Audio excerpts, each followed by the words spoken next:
নমস্কার, নিউজ 18 বাংলা ডিজিটালে আপনাদের স্বাগত। আমি অর্ণব ভাইয়া রয়েছি আপনাদের সঙ্গে। আজকে হাইকোর্টের ছবিটা একেবারে অচেনা, কারণ এই যে জায়গাটা ফাঁকা দেখতে পাচ্ছেন, কার্যত আজ সিকিউরিটির যে বহর সেটা কার্যত আঁটাসাঁটো দেখছেন। কার্যত এখানে আইনজীবীদের গাড়িতে ঠাসা থাকে অন্যদিন। আজকেও শুক্রবার কাজের দিন, কিন্তু আজকে একটু অন্যরকম, কারণ রাজ্যের প্রধান বিচারপতি বা কলকাতা হাইকোর্টের প্রধান বিচারপতি পদে আজ শপথ নিলেন সুজয় পাল, যিনি প্রবাসী বাঙালিও বটে। তিনি যদিও মধ্যপ্রদেশ থেকে বিলং করেন, অর্থাৎ মধ্যপ্রদেশে তার ব্রট আপ, সেখান থেকে তিনি কলকাতা হাইকোর্টে আসেন, মাঝে তেলেঙ্গানা হাইকোর্ট ছুঁয়ে। কারণ মধ্যপ্রদেশ হাইকোর্টে তিনি আইনজীবী হিসেবে প্র্যাকটিস করেন এবং সেই প্র্যাকটিস করার পর তিনি সেখানে বিচারপতি হন এবং বিচারপতি হওয়ার পরে তিনি যান তেলেঙ্গানা হাইকোর্ট এবং তেলেঙ্গানা হাইকোর্ট থেকে তিনি কলকাতায় ট্রান্সফার হয়ে আসেন। তেলেঙ্গানা হাইকোর্টেও তিনি চিফ জাস্টিস ছিলেন এবং তেলেঙ্গানা হাইকোর্টের চিফ জাস্টিসের অ্যাক্টিং চিফ জাস্টিস ছিলেন এবং তেলেঙ্গানা হাইকোর্ট থেকে তিনি কলকাতা হাইকোর্টে সিনিয়র জাস্টিস হিসেবে আসেন এবং তারপর তিনি এই কলকাতা হাইকোর্টের অ্যাক্টিং চিফ জাস্টিস হন। কিছুদিন আগেই সুপ্রিম কোর্ট কলেজিয়াম তাকে প্রধান বিচারপতি হিসেবে উন্নীত করার জন্য সুপারিশ পাঠায় কেন্দ্রীয় সরকারের কাছে, এবং এটা একেবারে মেয়ারলি বলা হয়, মানে যদি সুপ্রিম কোর্ট কলেজিয়াম কোনো বিচারপতিকে প্রধান বিচারপতি রেকমেন্ড করেন, সেটা কেন্দ্রীয় সরকারের যে আইন মন্ত্রণালয় রয়েছে তারা সেটা ফরওয়ার্ড করে দেয়, সেটা এনওসি দিয়ে দেয় এবং তারাও সেটা ছেড়ে দেয়। এক্ষেত্রে খুব একটা সমস্যা হয় না। তাই হয়েছে এবং সেই অনুমতি এসছে, ওয়ারেন্ট এসে পৌঁছায় অর্থাৎ রাষ্ট্রপতি। এরপরই প্রধান বিচারপতি হিসেবে শপথ নেওয়ার জন্য আজকে দিনটি নির্দিষ্ট হয়। সকাল 10:30টায় শপথ নিলেন রাজ্যপাল সিভি আনন্দ বোসের কাছে।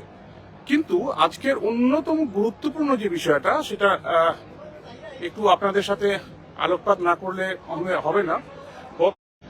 তাদের নামগুলো বিভিন্নভাবে খবরে এসছে।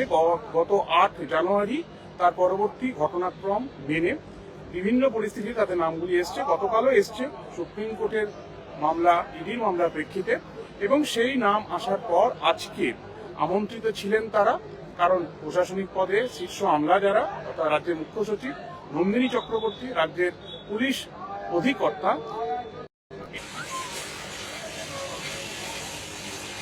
মাফ করবেন, একটু টেকনিক্যাল সমস্যার কারণে একটু সমস্যা হলো ফেসবুক লাইভে।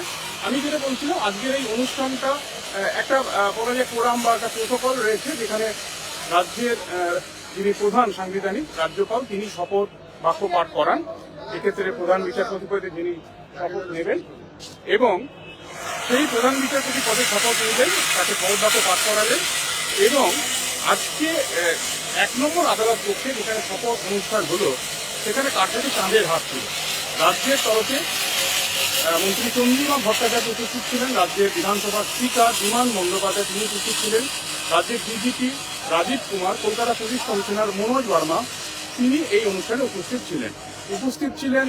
সদ্য এখান থেকেই অবসর নেওয়া কলকাতা হাইকোর্ট থেকে টি.এস. শিবাগনম তিনি উপস্থিত ছিলেন, এবং সদ্য বাঙালি প্রধান বিচারপতি নিযুক্ত হয়েছিলেন মেঘালয়, পরে তিনি কেরালায় গিয়েছেন, সৌমেন সেন তিনি রয়েছেন।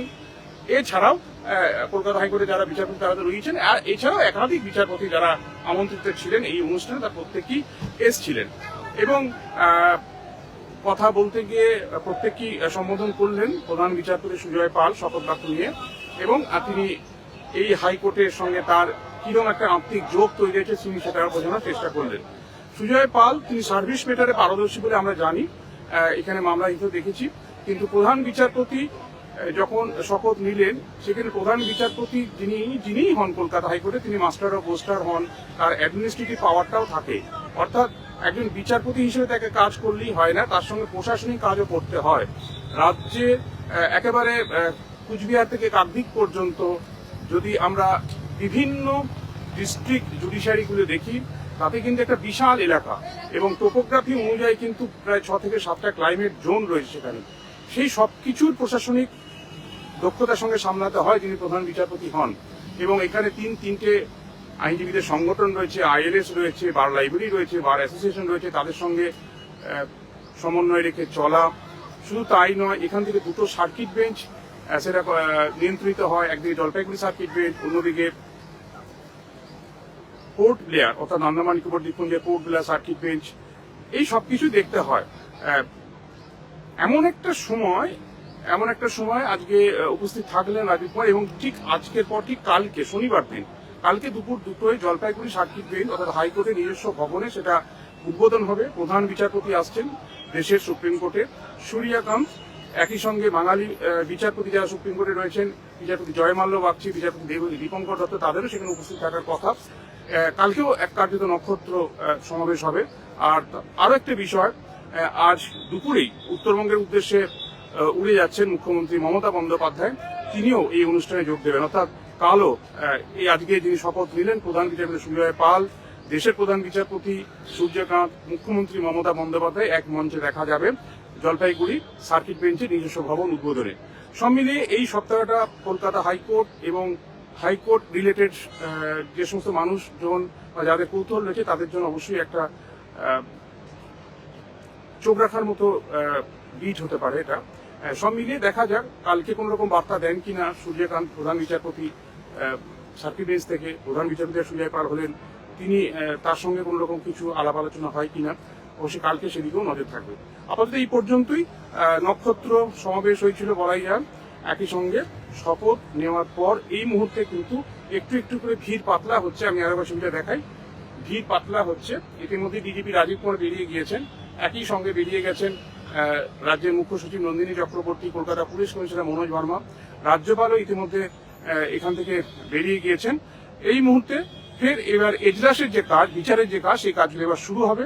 কারণ একটা ছোট টি ব্রেক হয় প্রত্যেকের জন্য, যারা গেস্ট আসেন, অতিথি আসেন, যারা বিচারপতি, প্রত্যেকের জন্য। এরপরই হয়তো মনে করলে কিছুক্ষণের মধ্যে, হয়তো আধ ঘন্টার মধ্যেই কোর্ট আবার শুরু হয়ে যাবে। আপাতত এই পর্যন্তই। রাজ্যের আজ থেকে প্রধান বিচারপতির তাহলে নাম হয়ে গেল সুজয় পাল। এই তথ্য শপথ অনুষ্ঠানে উপস্থিত করেছেন, সবকিছু জানালাম।